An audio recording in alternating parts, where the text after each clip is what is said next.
दोस्तों, रजब तैयब अर्दोगान की सरकार ने एक बड़ा कदम उठाया है। कदम यह है कि इजराइल से अपने राजदूत यानी एम्बेसडर को वापस बुला लिया है, जिसके बाद एक बात क्लियर हो गई है कि अब जाकर तुर्की और इजराइल के रिश्ते पूरी तरह से ख़राब होने की कगार पर आ चुके हैं।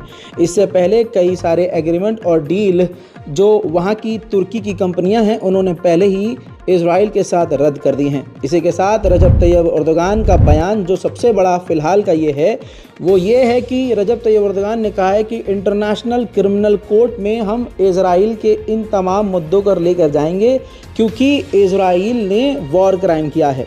सीज़ फायर ना करने की वजह से इस वक्त रजब तैयब अर्दोगान की सरकार यानी तुर्की बुरी तरह से चिढ़ गई है। हालांकि पूरी दुनिया की तरफ से प्रेशर बनाया जा रहा है कि जैसे तैसे हो और जो भी हो सीज़ फायर कर दिया जाए। रजब तैयब अर्दोगान कई बार इस बात को बोल चुके हैं, लेकिन इजराइल ने सुनने से इनकार कर दिया है। फिलहाल अब इंटरनेशनल क्रिमिनल कोर्ट की धमकी अर्दोगान ने दे दी है। इसके अलावा रजब तैयब अर्दोगान ने साफ तौर से कहा है कि इंटरनेशनल लॉ का उल्लंघन करते हुए इजराइल जो है लगातार ह्यूमन राइट का उल्लंघन कर रहा है। साथ ही बच्चों को, अस्पतालों को, एम्बुलेंस को, इंटरनेशनल बिल्डिंग्स को, संस्थाओं को निशाना बना रहा है। दुनिया ये देख रही है लेकिन मुंह बंद करके देख रही है। रजब तैयब अर्दोगान का बयान इजराइल को नागवार गुजर सकता है। मेन बात जो रजब तैयब अर्दोगान ने कही वो ये कही कि जो इजराइल के प्रधानमंत्री हैं नेतन्याहू, उन्होंने अपने साथियों का, अपने लोगों का ट्रस्ट, विश्वास और साथ खो दिया है। उनके साथ अब कोई नहीं है। अब सिर्फ और सिर्फ जो इजराइल के प्रधानमंत्री हैं वो धर्म की आड़ लेकर नरसंहार कर रहे हैं। रजब तैयब अर्दोगान ने एक तरह से कमान संभालने के संकेत दिए हैं। रजब तैयब अर्दोगान ने जो बड़ी बात कही है वो सुनिए क्या कहा। उन्होंने कहा कि अब ये यानी नेतन्याहू जो हैं बात करने के काबिल नहीं है, इससे बात करने का कोई फ़ायदा नहीं है।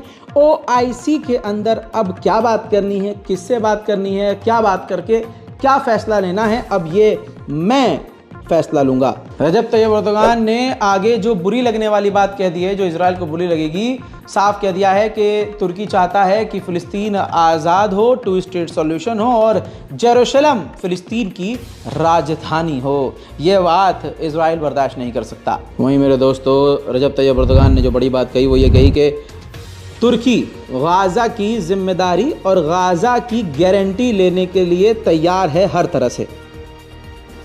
वहीं दोस्तों, यूरोपीय यूनियन पर भी रजब तैयब अर्दोगान भड़क गए हैं। रजब तैयब अर्दोगान ने कहा है कि यूरोपीय यूनियन से हमारा भरोसा उठ चुका है, क्योंकि यूरोपीय यूनियन ने जेनोसाइड यानी नरसंहार से पूरी तरह से आंखों को बंद कर लिया है और मुंह फेर लिया है। अगला जो बड़ा अपडेट है वो ये कि हमास ने हार मानने से इनकार करते हुए कहा कि दुनिया याद रखेगी कि हम कैसी जंग किस इजराइल से लड़ रहे हैं। एक और आपके दिल को खुश कर देने वाली जानकारी दे दूं, गाज़ा के अंदर हमला करने के दौरान इजराइल के 29 यानी 1 जवान जो है सैनिक इजराइल के मारे गए हैं और लगभग 250 से ज़्यादा पहले ही घायल थे और लगातार ये संख्या घायलों की बढ़ती जा रही है। मेरे दोस्तों, अल कस्साम ब्रिगेड ने बड़ी बात कही। अल कस्साम ब्रिगेड ने साफ तौर से कह दिया कि पिछले हमने 24 आर्म व्हीकल 48 घंटे में हमने ख़राब किए हैं। इसके अलावा आपको बता दूं, बड़ी जानकारी यह है कि इजराइल ने अब तक 55 मस्जिदें और 3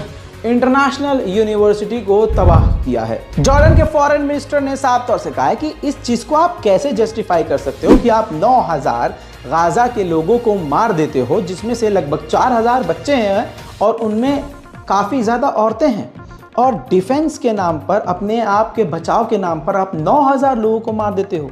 ये कौन सा डिफेंस है? UN के चीफ एंटोनियो गुटेरेस ने निराशा जताई है, गुस्सा जताया है इजराइल पर, जो इजराइल ने हमला किया था एम्बुलेंस के ऊपर। दोस्तों, इसी तरह से लगातार अपडेट के लिए रज़ाग्राफी से बने रहिए। इंतज़ार कीजिए हमारे अगले अपडेट का।